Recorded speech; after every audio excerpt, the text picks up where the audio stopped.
On est au milieu de notre série de prédications sur l'Avent, autour de Noël. Et c'est le moment pour justement entamer, passer du temps dans une enquête de qui est Jésus.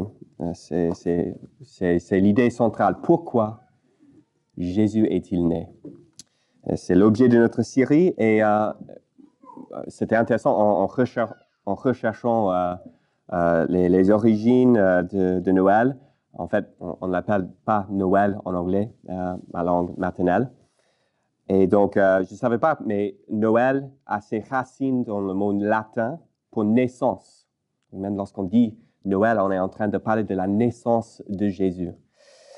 Malheureusement, dans notre culture d'aujourd'hui, avec la commercialisation de la fête et même des tentatives d'effacer ce côté religieux de ce fête, il y a de plus en plus de monde qui ne connaît plus pourquoi nous fêtons Noël ou pourquoi Jésus est né. Donc, la semaine dernière, on a vu... ça marche? Vous pouvez m'entendre? C'est mieux comme ça? Super. On a passé du temps pour voir la généalogie de Jésus, qu'il était le fils de David et le fils d'Abraham. Et en quoi cela est signifiant pour nous. Et maintenant, aujourd'hui, on va passer au côté divin de Jésus. Donc, on a vu son côté humain. On va continuer de regarder cela un petit peu ce matin, mais aussi on va regarder son côté divin. Avec l'idée de Jésus n'est pas simplement le fils de Marie, mais il est aussi le fils de Dieu. C'est ce qu'on voit dans notre texte de ce matin. Je vais prendre juste un moment de prier, et puis on va continuer. Seigneur, merci pour ta parole. Nous te demandons de te révéler ce matin. On prie que tu nous aides à voir en quoi ce passage est pertinent pour notre vie. Et donc, aide-nous à comprendre qui tu es et pourquoi tu es venu. Chasse nos doutes, chasse nos peurs par ta vérité. Amen. Fils de Marie ou fils de Dieu. Lorsque j'étais petit, je croyais au Père Noël. En fait, je croyais au Père Noël jusqu'en 6e. Et j'étais l'un des derniers de mes pères qui croyaient toujours. En fait, j'avais des copains qui se moquaient de moi, qui m'ont expliqué que c'était impossible pour un homme de voyager partout dans le monde dans une seule nuit, que des cerfs-volants étaient ridicules, que leurs parents leur ont dit que le Père Noël n'existait pas, que c'était eux qui leur ont donné les cadeaux sur le sapin. Et ils m'ont dit que j'étais crédule pour croire tout cela. Mais moi, en fait, j'étais convaincu. J'étais convaincu qu'il existait. Il fallait être un bon garçon toute l'année pour être bien récompensé avec des bons cadeaux sous le sapin. Et donc, j'ai monté des défenses contre les arguments de tout le monde. Non, je sais que le Père Noël existe. Mes parents m'ont dit, il ne ment pas. Et c'est lui qui a signé les étiquettes sur les cadeaux. Et en fait, qui a mangé les cookies pendant la nuit? On a laissé les cookies pour Santa, pour le Père Noël, et ils sont disparus. Et j'ai même envoyé des lettres dans la poste au pôle Nord avec mes souhaits, et c'est exactement ce que j'ai reçu sous le sapin. Évidemment, c'était Père Noël. Et oui, en fait, si vous ne croyez pas au Père Noël, c'est exactement pourquoi il ne vient pas chez toi. Si vous ne croyez pas, il ne va pas venir. Il faut que vos parents vous donnent vos cadeaux. Voilà. Donc, imaginez le choc lorsque mes parents m'ont fait asseoir et m'ont dit « Le Père Noël n'existe pas ». Et je leur ai dit « Vous êtes menteurs !» Je pense que pour plusieurs personnes, croire en Jésus-Christ, c'est un peu comme croire en le Père Noël. On dit qu'il y a un Père céleste qui voit tout le monde et qui sait si on est bon ou si on est méchant et qui récompense. Il faut croire aux anges et aux miracles, pas des cerfs-volants, mais Et comme il faut croire, par exemple, qu'il y a une vierge qui est tombée enceinte. Et pour plusieurs, il faut être crédule pour croire tout cela. Et donc, si on croit en Jésus-Christ, il faut s'attendre à la moquerie. Et pour plusieurs dans ce monde et dans l'histoire, en fait, c'est pire que cela. Suivre Jésus entraîne des conséquences sociales et financières et même des persécutions physiques. Du coup, si nous voulons croire en Jésus-Christ, il faut de l'assurance que ce que l'on croit n'est pas simplement une histoire sympa pour des enfants, mais une histoire vraie qui vaut le coup de croire et de suivre, peu importe les conséquences. C'était le souci du premier auditeur auquel Matthieu a écrit son évangile. Ils ont subi de la persécution en suivant Jésus comme le Messie, le roi promis par Dieu pour sauver le monde. Et Matthieu voulait leur rassurer qu'ils ne se trompaient pas sur l'identité de Jésus et que Jésus était bien le Messie dont les Écritures juives, ce qu'on appelle l'Ancien Testament, ont témoigné et ont prophétisé. Il voulait leur montrer que ce n'était pas naïf de croire en Jésus. En fait, c'était la réponse logique étant donné les faits. Et dans le texte d'aujourd'hui, on voit que Matthieu fait son travail en racontant l'expérience de Joseph, qui avait lui-même besoin d'être rassuré face à ses doutes et ses difficultés. Matthieu nous montre comment Joseph a été convaincu par le fait que le bébé que Marie portait était bel et bien le Fils de Dieu. Donc c'est l'objet de notre message d'aujourd'hui, Fils de Marie ou Fils de Dieu, avec une concentration sur le verset 20 comme notre verset du jour. C'est ça, sur cela on va se focaliser. Et voilà le message du verset 20. Ne craignez pas, car l'enfant que Marie porte est véritablement le Fils de Dieu. Commençons avec cette première partie. L'enfant que Marie porte. Ce côté humain, de l'humanité que Jésus avait. Et pour comprendre ce passage, en fait, il faut savoir un petit peu du contexte et de la culture juive au 1er siècle. Normalement, dans un mariage, l'homme donnait une dot. Et si la femme et sa famille étaient d'accord, ils devenaient des fiancés pour une période d'1 an. Mais c'était un engagement plus sérieux que les fiançailles dans notre culture. Pour eux, c'était aussi contraignant qu'un mariage. Sauf que les fiancés ne vivaient pas ensemble et n'avaient pas de relations sexuelles avant le jour du mariage. Donc, pour rompre les fiançailles, il fallait un certificat de divorce. Et l'infidélité, lorsque l'on est en fiancé, était considéré comme un adultère, ce qui était très grave dans les yeux de Dieu.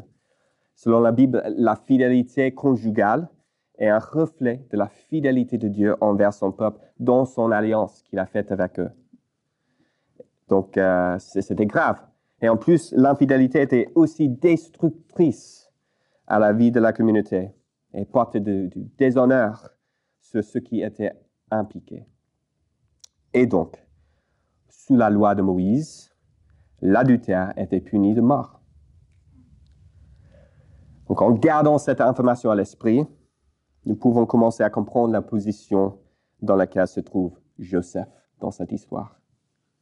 Lorsqu'il découvre que Marie est enceinte tandis qu'il n'était pas le père, il n'était pas le papa, les enjeux sont importants. Mais la situation, en fait, c'est un peu plus bizarre même que cela. Regardez avec moi le verset 18. Matthieu nous dit qu'avant leur union, elle se trouve enceinte par l'action du Saint-Esprit, c'est-à-dire l'Esprit de Dieu. Alors Matthieu ne partage pas la version de Marie dans cette histoire. Nous le trouvons ailleurs dans l'Évangile selon Luc. On le voit simplement à travers les yeux de Joseph. Comment est-ce que Joseph a vécu ce moment? Et donc, apparemment, Marie est venue lui dire qu'elle est enceinte, mais qu'elle n'a pas eu de relation avec un autre homme. Non, elle lui explique que Dieu l'a mise enceinte.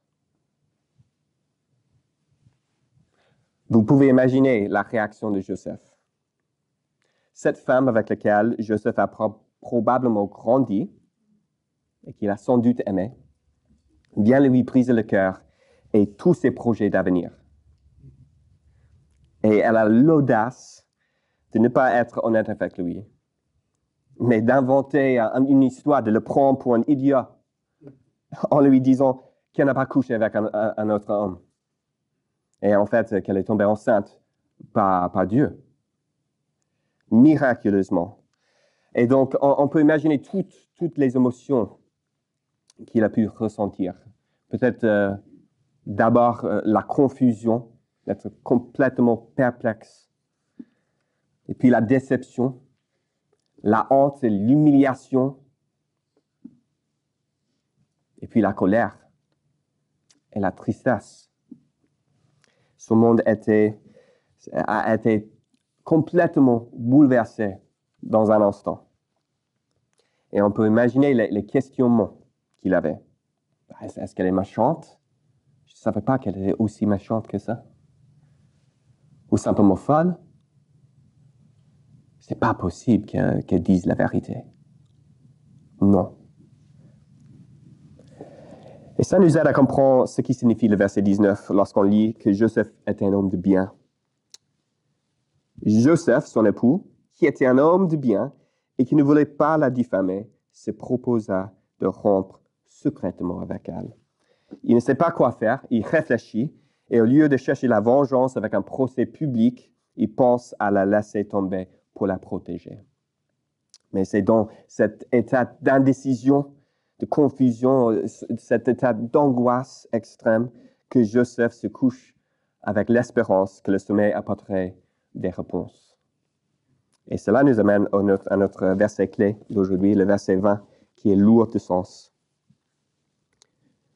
Comme il pensait, voici qu'un ange du Seigneur lui apparut en songe et dit, « Joseph, fils de David, ne crains pas de prendre avec toi Marie, ta femme, car l'enfant qu'elle a conçu vient du Saint-Esprit. »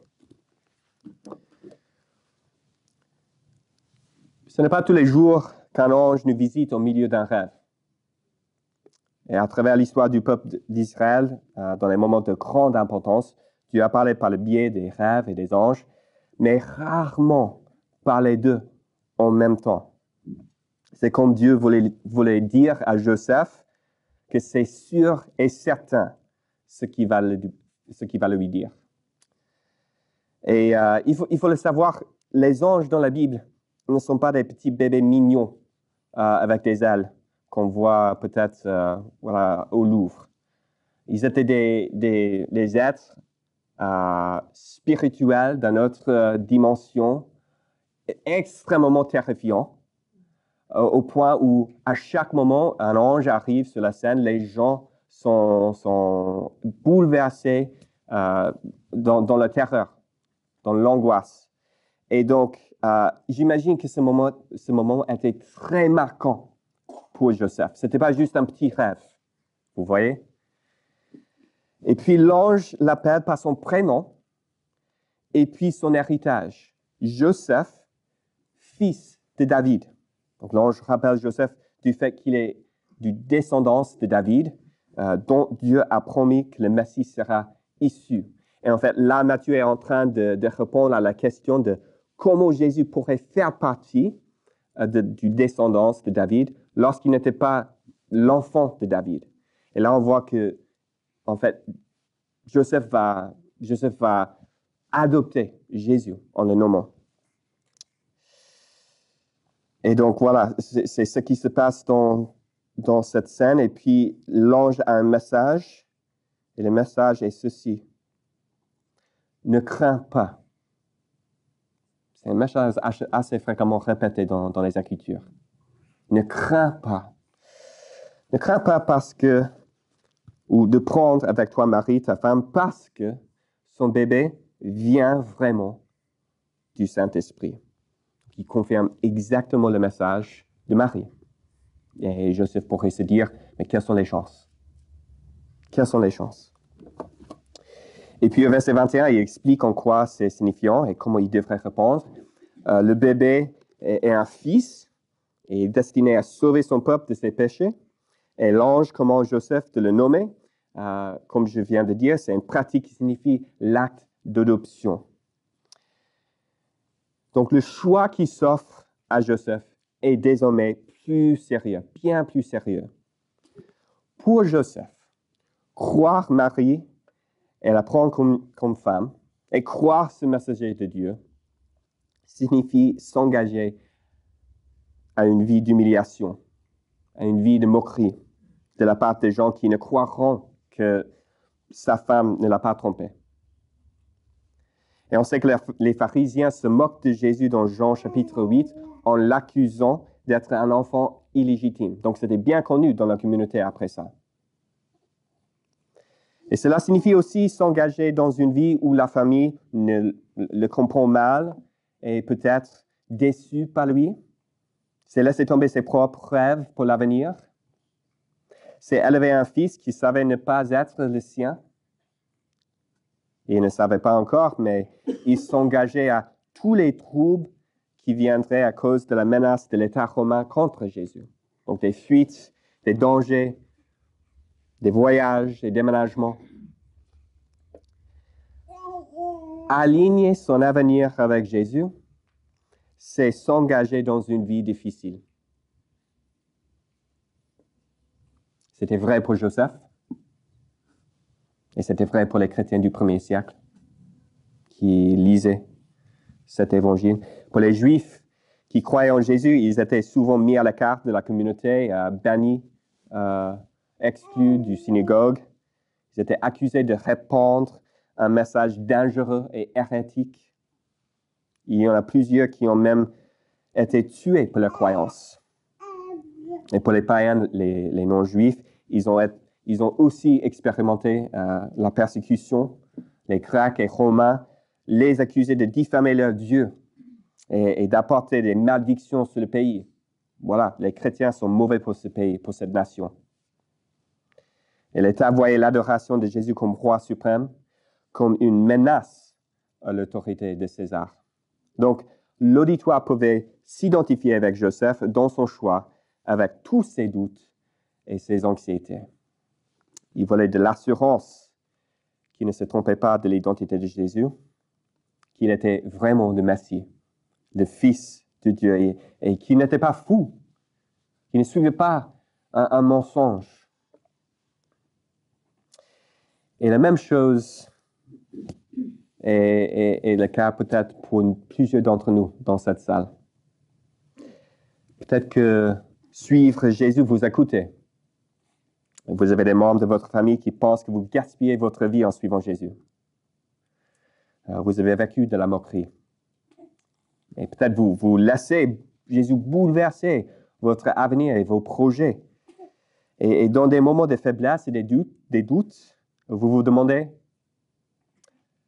mais est-ce que je me suis trompé?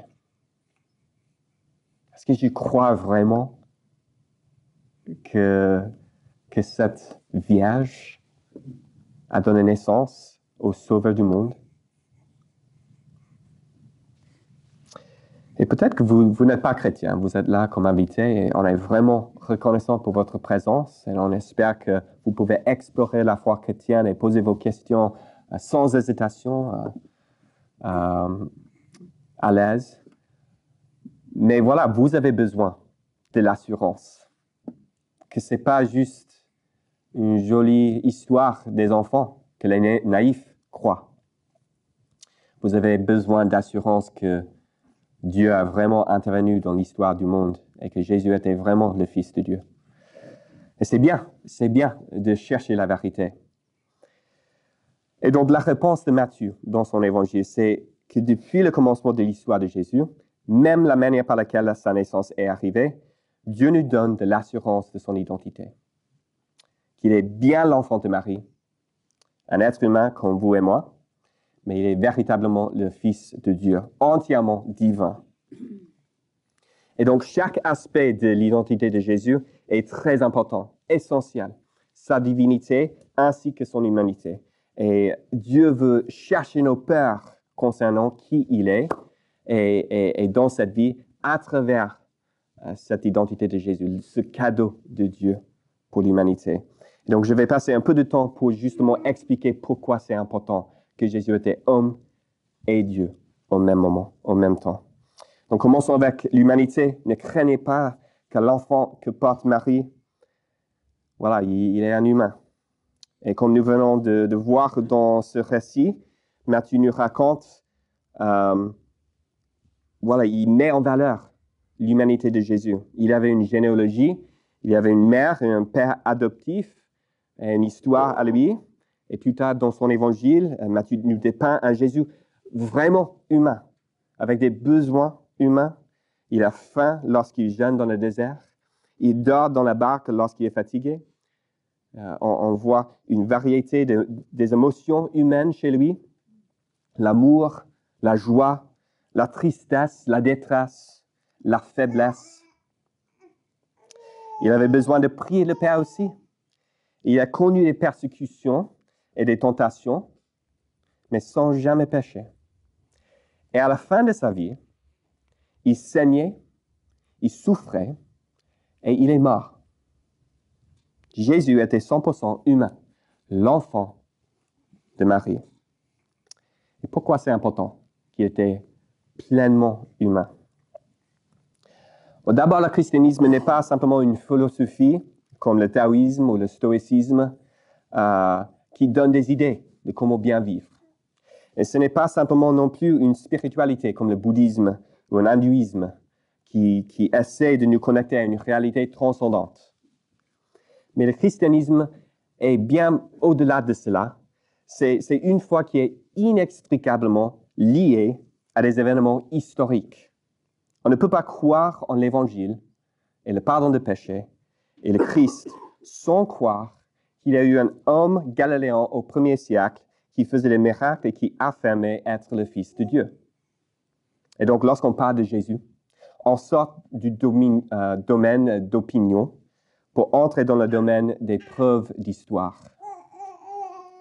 Larry King, un journaliste américain très connu pour avoir interviewé des chefs d'État et des grands personnages, il a dit un jour que s'il pouvait interviewer une personne dans l'histoire de l'humanité, il choisirait d'interviewer Jésus-Christ, alors qu'il était agnostique. Et il lui demanderait s'il est bien né d'une vierge. Parce que dans le mot de King, la réponse à cette question définirait l'histoire pour moi. Donc Larry King a compris la nature historique du christianisme et les enjeux qui vont avec. Deuxièmement, c'est important parce que c'est important que Jésus soit pleinement humain, parce qu'il est en fait le signe, s'il est Dieu, mais il était pleinement humain, c'est le signe que Dieu nous aime et qu'il est solidaire avec l'humanité. Nous croyons que Dieu est intervenu à maintes reprises dans l'histoire, mais qu'il a fait d'une manière physique, tangible et personnelle dans la personne de Jésus-Christ, la personne de Jésus de Nazareth. Jésus connaît nos expériences non pas parce qu'il est Dieu, et donc il connaît tout, mais parce qu'il les a vécues lui-même. Il les connaît personnellement. Le texte dans la lettre aux Hébreux, l'auteur l'explique comme ça. Pourquoi en quoi c'est signifiant et ça devrait être rassurant pour nous que Jésus était pleinement humain. Donc, chapitre 4, verset 14, il dit « Puisque nous avons un grand souverain sacrificateur qui a traversé les cieux, Jésus, le Fils de Dieu, tenons fermement la confession de notre foi. Car nous n'avons pas un souverain sacrificateur incapable de compatir à nos faiblesses, mais il a été tenté comme nous à tous égards, sans commettre de péché. Approchons-nous donc avec assurance du trône de la grâce, afin d'obtenir miséricorde et de trouver grâce en vue d'un secours opportun, un salut. Pourquoi pouvons-nous prier Jésus? avec assurance qu'il nous écoute, parce qu'il connaît intimement nos faiblesses, nos doutes, nos difficultés. Et il compatit avec nous. Et puis il nous offre sa grâce et sa miséricorde et son aide. Il offre son salut. Jésus n'est pas un Dieu loin qui demande qu'on change notre vie avant de s'approcher de lui. Il est venu pour nous secourir. Il est venu dans l'amour pour s'identifier avec nous. Et cela nous mène à mon troisième point. C'est important que Jésus est pleinement humain parce que cela lui a permis de représenter l'humanité auprès de Dieu lorsqu'il meurt pour nos péchés. C'est l'autre idée de ce texte en hébreu. Jésus est le grand souverain sacrificateur, celui dans la tradition juive qui offrait le sacrifice pour le péché du peuple de Dieu. Mais il est aussi, dans la théologie chrétienne, d'autres passages, il est aussi le sacrifice lui-même qui est mort à notre place. Et on voit que l'auteur fait référence à cela lorsqu'il parle du fait que Jésus était sans péché. Il n'a pas commis de péché, c'est-à-dire sans faute, sans tache, le sacrifice parfait. Et donc, lorsqu'il meurt à notre place. Et on peut approcher le trône de Dieu sans peur, sans crainte, sans pensant que peut-être que Dieu ne va pas nous recevoir. Mais en fait, on sait que tout a été payé sur la croix par Jésus. Voilà l'importance de l'humanité de Jésus. Et voilà, maintenant, nous tournons vers sa divinité. Ne craignez pas, car l'enfant que porte Marie est véritablement le Fils de Dieu. Et là, on voit la partie de Jésus qui est le plus difficile à croire pour nous. Matthieu nous montre que ce n'était pas non plus facile pour Joseph de croire. Souvent, on pense que les gens de l'Antiquité étaient plus crédules que notre génération. Ils étaient, stupides. Ils n'avaient pas de la science et de la raison. Mais on voit que Joseph il a un scepticisme sain par rapport aux affirmations des miracles. Donc, on peut dire que Joseph avait besoin d'un test de paternité pour savoir qui était vraiment le Père. Eh bien, Dieu l'envoie. Dieu arrive par un ange et lui dit « c'est moi ». Matthieu montre la divinité de Jésus partout dans son évangile. Jésus est appelé plusieurs fois le Fils de Dieu. Il affirme être le Seigneur du sabbat, le jour mis à part pour louer Dieu, pour adorer Dieu. Il montre sa puissance divine en guérissant des malades et des aveugles, en apaisant une tempête, en marchant sur l'eau, en multipliant du pain et en chassant des démons. Il affirme être capable de pardonner des péchés, nos crimes cosmiques contre Dieu lui-même. Ça, c'est dingue, d'affirmer que moi, je peux intervenir pour vous, pour vos crimes contre Dieu. Et puis, il reçoit l'adoration comme Dieu seul devrait le faire. Pour Matthieu, il est vraiment le Fils de Dieu. Mais en fait, Matthieu nous montre que la chose, dans ces 2 premiers chapitres de son évangile, la chose qui est la plus révélatrice de la divinité de Jésus, c'est son accomplissement des prophéties. C'est ce qu'on voit dans le commentaire de Matthieu au verset 22. Vous voyez? Il cite, c'est pas l'ange qui parle, c'est Matthieu qui donne des commentaires. Il cite une prophétie dans Ésaïe qui a été faite il y a 700 ans. Il explique que la conception de Jésus par une vierge est exactement l'accomplissement de cette prophétie. Et Matthieu cite cela, il cite en fait 5 versets dans l'Ancien Testament qui prophétisent de qui est Jésus en amont, 1000 ans en amont, 700 ans en amont, pour montrer que la naissance de Jésus est vraiment le résultat d'un Dieu souverain qui connaît et qui prévoit l'avenir, décide comment les événements de l'histoire vont se dérouler. Et bien que le rêve et l'ange étaient ce que Dieu a utilisé pour convaincre Joseph de la divinité de Jésus, Matthieu pense que ces prophéties accomplies sont les moyens par lesquels Dieu veut nous convaincre. Et souvent, nous pouvons croire qu'on a besoin d'une révélation directe de Dieu afin de croire en lui. Qu'il faut un ange sorte de notre chambre pour nous dire, voilà, Dieu existe. Matthieu nous dit, en fait, les Écritures suffisent. Allez lire la Bible et vous allez voir qu'elle n'est pas le produit des hommes. Seulement Dieu pouvait organiser l'histoire et des prophéties comme ça pour être accomplies par ce Jésus. Donc pourquoi c'est important pour nous que Jésus est divin? Parce que seul Dieu peut vivre sans péché. Adam et Ève, nos premiers parents, ont échoué lorsqu'ils ont été tentés. Ils se sont rebellés contre Dieu. C'est la signification du péché. La rébellion, le désir, le vouloir de vivre sans Dieu. Et toute l'humanité, en tant que les descendants, sont des héritiers de la nature pécheresse. C'est pourquoi nous avons tous des désirs noirs au fond de nous. Mais en tant que fils de Dieu qui vient du Saint-Esprit, qui n'a pas de père humain, Jésus n'hérite pas cette nature pécheresse. Il n'est pas représenté par Adam.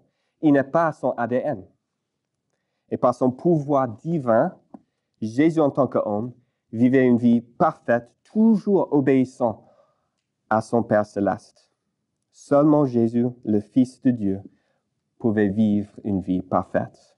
Et ça nous amène au deuxième point, que c'est nécessaire que Jésus soit divin, parce que seulement Dieu lui-même a le pouvoir de payer pour les péchés de tout le monde. Si Jésus était simplement un homme qui a réussi à vivre une vie parfaite, juste, je ne sais pas comment, mais on peut dire, il a fait. Bah, si il a fait, il aurait pu payer pour les péchés d'une seule personne. Un homme qui remplace la vie d'un autre. Mais si le sang qui coule de la croix est le sang précieux du Fils de Dieu, on peut être assuré que ce sang paye pour tous les péchés de toutes les personnes qui mettraient leur foi en lui. L'auteur de Colossiens, Paul, il est dit ainsi, en parlant de Jésus, « Il est l'image de Dieu invisible, le premier-né de toute la création. » Verset 19, « Il a plu à Dieu de faire habiter en lui toute plénitude et de tout réconcilier avec lui-même, aussi bien ce qui est sur la terre que ce qui est dans les cieux, en faisant la paix par lui, par le sang de sa croix. » Donc c'est Jésus, en tant qu'homme et en tant que Dieu, qui était capable de payer pour les péchés de tout le monde. Ne craignez pas de le recevoir. Jésus a le pouvoir de pardonner tous nos péchés. Et cette doctrine, où on parle du fait que Jésus est 100% humain et 100% Dieu, on l'appelle l'union hypostatique. C'est un mot complexe. Mais l'union hypostatique, il y a deux natures complètement unifiées dans une seule personne, sans division et sans confusion. Et c'est un mystère dont l'Église affirme depuis sa naissance. Et c'est la bonne nouvelle de l'Évangile, le cadeau de Dieu qu'on reçoit pour Noël. Et c'est ça le message de Matthieu. Il nous appelle à recevoir Jésus. Et c'est exactement ce que Joseph fait à la fin de ce récit. Après s'être réveillé de son rêve, il agit dans l'obéissance. On voit qu'il prend Marie et il donne le nom au bébé, le nom qui est reçu de cet ange, Jésus. Donc il agit dans l'obéissance, peu importe les conséquences, et son exemple est en fait juxtaposé avec celui du roi Hérode au prochain chapitre. Si vous regardez juste en bas du chapitre 2, verset 3, là, on voit que le roi est troublé par la nouvelle de l'arrivée d'un nouveau roi, le Messie. Et au lieu de le recevoir, il le voit comme concurrence. Il ne veut pas qu'un autre roi règne au-dessus de lui. Et donc, il le rejette et essaie de le tuer. Et donc, on a un choix ce matin. Dieu nous invite ce Noël à ne pas craindre l'envoi de son Fils, mais de le recevoir avec assurance. Ce cadeau de Dieu qui est parfaitement taillé à nos besoins les plus profonds. On a un Dieu qui est devenu homme, qui sait et qui connaît exactement ce que nous traversons dans notre vie et qui s'identifie avec nous, qui est venu dans l'amour, qui n'a pas baissé les bras sur l'humanité, mais qui est venu à notre secours. Il a été prêt à même souffrir et mourir à notre place. Et ce n'est pas simplement un humain, mais un Dieu qui est puissant et capable de venir dans toutes nos frayeurs, dans tous les problèmes que nous rencontrons, tous les angles morts et les noirceurs de notre cœur et de notre vie, toutes nos anxiétés. Dieu est venu puissamment pour nous secourir. Et il est capable de nous sauver de nos péchés. Voilà le cadeau de Dieu. Voilà pourquoi nous célébrons Noël. Prions.